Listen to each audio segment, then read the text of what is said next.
Fast food वाला। एक गांव में राव बहादुर नाम का एक धनवान आदमी रहता था। उसका एक बड़ा बंगला था। उसके सामने कीमती कीमती कारों के साथ साथ एक ऑटो ट्रॉली भी रहती थी। बहादुर को राजा बहादुर नाम का एक बेटा था। बहादुर आए दिन उस ऑटो ट्रॉली को चलाते हुए लोड घुमाते रहता था। उनके दिए पैसे लेता था।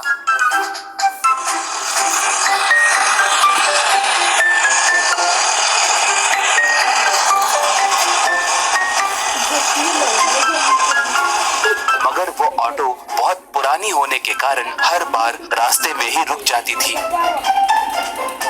एक मैकेनिक उसकी मरम्मत करता था। कमाए हुए सारे पैसे उसके मरम्मत के लिए ही खर्च हो जाते थे। एक बार बहादुर ऑटो ट्राली में जाने लगा था, तभी वो ऑटो रास्ते में रुक गई। मैकेनिक उसे देखकर, राजा भाई, ये बहुत पुरानी हो चुकी है, तुम्हें बोले तो समझ में नहीं आता। मेरी बात सुनकर इसे स्क्रैप में बेच दो, इस पे 1 रुपया भी खर्च करना बेकार है। कहा तो राजा, नहीं भाई, मैं इसे बेच नहीं सकता। अब बात को समझो, कुछ भी करके इसे ठीक करो भाई, प्लीज। कहा। मैकेनिक उसकी अच्छे से मरम्मत करके, राजा भाई, अब से ये दिन में 10 किलोमीटर से ज्यादा नहीं घूम सकती। अगर उससे ज्यादा दूर घूमे तो इसे रिपेयर नहीं कर सकते। बाद में तुम्हारी मर्जी। कहा। राजा तब, क्या दिन में सिर्फ 10 किलोमीटर ही घुमा सकते हैं? ऐसे रहे तो मुश्किल है ना भाई। ठीक है, क्या कर सकते हैं? कहकर उसे पैसे देकर ऑटो लाकर घर के सामने रख दिया। थोड़े दिनों के बाद राजा बहादुर की शादी हुई। उसकी पत्नी का नाम नगमा था। वो बहुत समझदार थी। पति को आए दिन पिता के पास से 100 रुपए लेना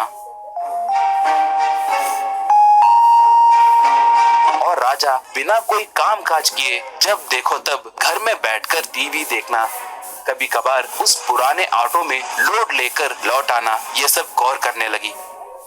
एक बार वो अपने आप को रोक नहीं पाई और सीधे राजा से पूछती, ए जी, आपके पास इतने पैसे हैं, फिर भी आप क्यों उस खटारा ऑटो में ही घूमते रहते हैं? अमीर होने के बावजूद भी आप आए दिन ससुर जी से सिर्फ 100 रुपए ही क्यों लेते हैं? सुना है कि इससे पहले आप ऑटो में लोड लेकर जाते थे, अब वो भी बंद कर दिए। क्या हुआ? एक करोड़पति का बेटा होकर भी ये छोटे मोटे काम क्यों कर रहे हो? कहकर पूछी। राजा तब, नगमा, मैं अपना दुखड़ा तुम्हें कैसे समझाऊं? वो एक बड़ी कहानी है। बताने लगूं तो महीने बीतेंगे। मेरे पिताजी उस ऑटो को चलाकर इतना बड़ा साम्राज्य खड़ा किए हैं। उनके लिए वो ऑटो एक सेंटिमेंट है। मुझे उस ऑटो के ऊपर एक महीने में 1 लाख रुपए कमाकर दिखाए तो पूरी जायदाद मेरे नाम पे कर देंगे कहकर उन्होंने शर्त लगाया। इसलिए मैंने उसके ऊपर लोड घुमाया। एक बार भी उसके ऊपर 1 लाख रुपए नहीं कमा पाया और ऊपर से कमाए सारे पैसे उसके मरम्मत के लिए ही खर्च हो गए। अब वो दिन में 10 किलोमीटर से ज्यादा नहीं जा सकती, इसलिए उसे घर में ही रख दिया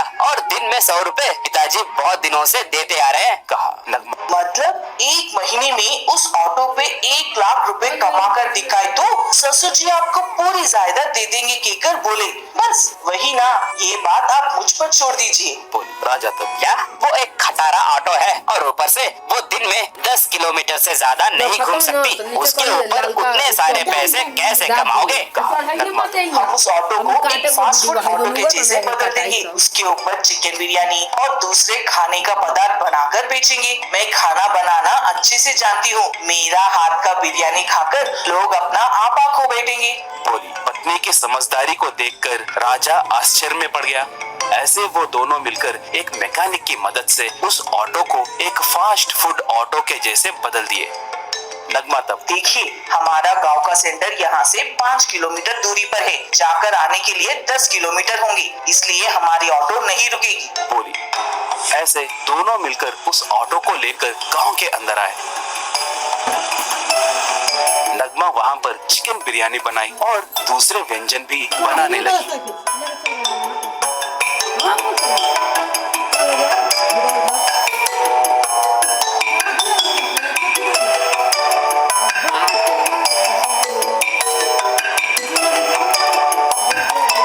धीरे धीरे लोग आने लगे, वहां पर खाने लगे। उस खाने का स्वाद उन्हें बहुत पसंद आया। ये खबर पूरे गांव में फैल गया। बस अगले दिन से लोग उमड़कर आने लगे। उससे उन लोगों को बहुत पैसे मिलने लगे। ऐसे महीना होते ही 1 लाख रुपए से भी ज्यादा पैसे कमाए। दोनों उन पैसों को लेकर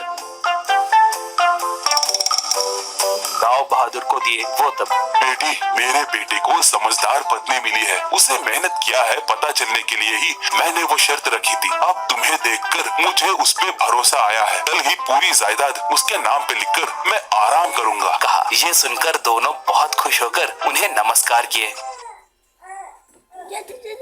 ये भी लगा देता नहीं।